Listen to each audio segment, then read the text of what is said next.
Objectiu de Desenvolupament Sostenible 13. Acció pel clima. Bon dia. Avui parlarem de la capa d'ozó. L'ozó, aquest gas que s'escriu amb dues O's o tres. D'on ve la paraula ozó? Se la va inventar un científic alemany al segle XIX a partir d'una arrel grega. La característica que té l'ozó diuen que és la fortor.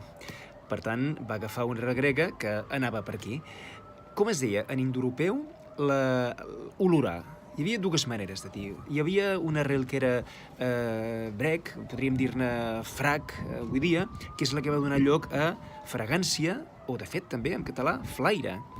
Però hi havia una altra manera de dir olorar, que era hoet. Hoet, que va passar a ot, és el que avui dia conservem en algun cultisme com desodorant.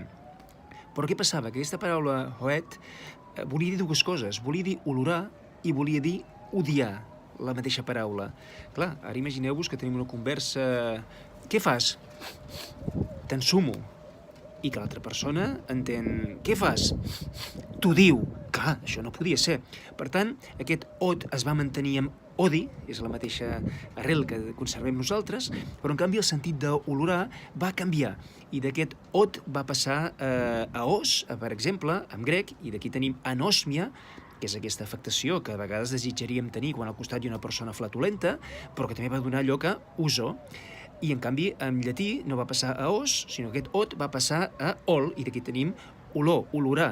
Per tant, tenim diferents maneres com aquesta paraula ha evolucionat i ens ha arribat avui dia a ozó, aquest gas que ens protegeix si la capa d'ozó es manté i no ens la carreguem. Em podeu seguir a Responsabilitat Global. Gràcies!